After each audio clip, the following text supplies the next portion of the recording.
Hello, I am Rapid Kebab of OKSoft and I made a game in 2 nights that became the #1 most popular game of its genre on itch.io.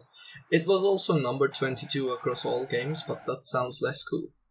Anyways, in this video I'll talk about why I made it and what we can learn from the game and its overnight success. I will also go over the pure view and download numbers so you can see the full picture. First, we need to set a timeline, right? Last Friday, Elon Musk reveals the new Tesla Cybertruck. It gets memed on for its angular, polarizing looks and the glass shattering incident. Franz, could you try to break this glass, please? Sure. Yeah.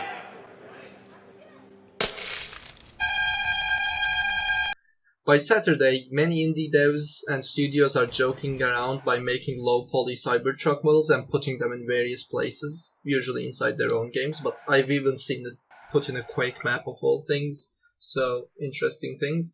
Anyways, so that night I go, wait, we're already developing a racer and have a solid technology base for it. There's also quite some demand for more small demos of the racer on our Discord, which you should totally join.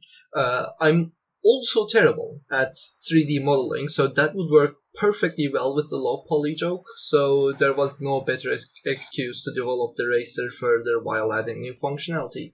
That being, EVs with their unique engines and gearboxes. So, yeah, I decided to make a Cybertruck racing game. And 2 nights of hard work and some help from our artist Alex later, I released it around midday for my time zone after some bug fixing and boom, smash hit. We were expecting it to garner a decent bit of attention, but not this much.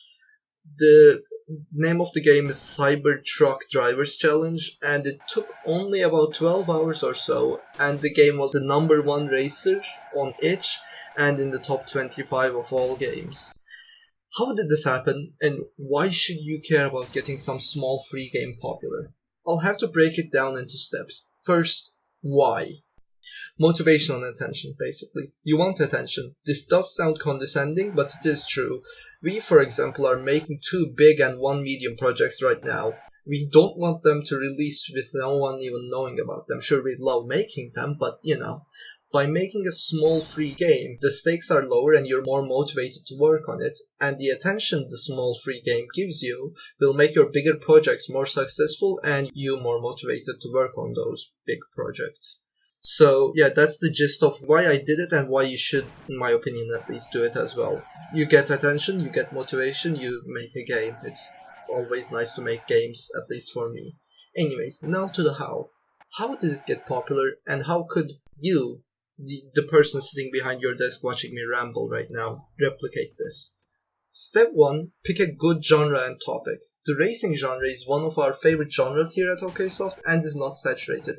There are simply not that many racers being made, especially in the indie sphere. It's not like horror games or FPS games where there's 1,000 AAA ones and 1,000 indie versions. So we're lucky on that front anyways. And the Cybertruck was popular, obviously. So we have a popular topic and a genre for which not a lot of games are made. Furthermore, we also had experience in the genre, which means we will have an easier time developing a game fast. Step 2 is make a good game. This step is optional, actually. It might seem obvious, but it's actually optional. But here's the thing. You can make something like Putin versus ISIS. That's a real game that exists on Steam. Sell it for a minimal amount of money and still get downloads and a bunch of money from all the joke buys. But we are in this business because it's our passion and want every game we release to be something we can be proud of, right? Make a small but good game and make it free. You also aren't going to transfer the short-term attention you get into long-term fans with a bad game, and you definitely don't want the shovelware merchant tag. Even when making a game based off internet memes, try to make it good, right? Anyways, step 3 is timing. Attention spans are limited. If we released our game a week later than we did, it would probably get like 5 downloads because no one would care about the Cybertruck by then. Furthermore, the West is where you'll get most of your audience from generally. So if you're in Australia and release an English indie game during your daytime, you're hampering yourself because all the Europeans and Americans are asleep.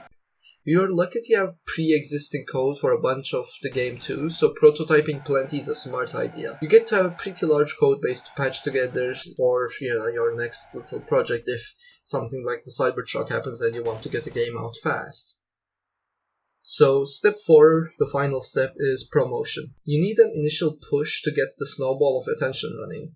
Do the obligatory Twitter post with all the hashtags you need, post on Reddit, preferably not like play my game, but like look at this cool thing I made. Post on the Discords you attend that, allow that sort of thing. If you don't already have a massive devoted audience, you have to be loud about your game. Games don't sell themselves if you aren't Hideo Kojima. And finally, before I finish, the numbers. We got to the top of racing in the top 25 in all games, initially with only 84 downloads. Pretty goddamn low for a free game. But the thing is, due to previously mentioned steps that we had taken, we got those 84 downloads fast. We got many followers, one of which was Ivan Plays, who has 32,000 subscribers. We got most of our views from itch.io itself, but that's due to how high we charted. If we had not gotten that snowball rolling on Reddit and Twitter and Discord, this wouldn't have been the case, I don't think. We are currently up to almost 300 downloads, and only one person has decided to donate to us while getting the game, which is one more than we expected, to be honest, so we're happy about that as well. All in all, I am glad that this Cybertruck thing happened because it allowed me to exercise my, game making skills and, make a new game, which I always enjoy making. It also got me a bunch of attention, followers, clout, basically. So my next few games are less likely to fail. And I guess that's the end message here. Make games, make many games, make small but good games that show off your talents so the world knows who you are. And thank you for listening to this video thingy. Yeah.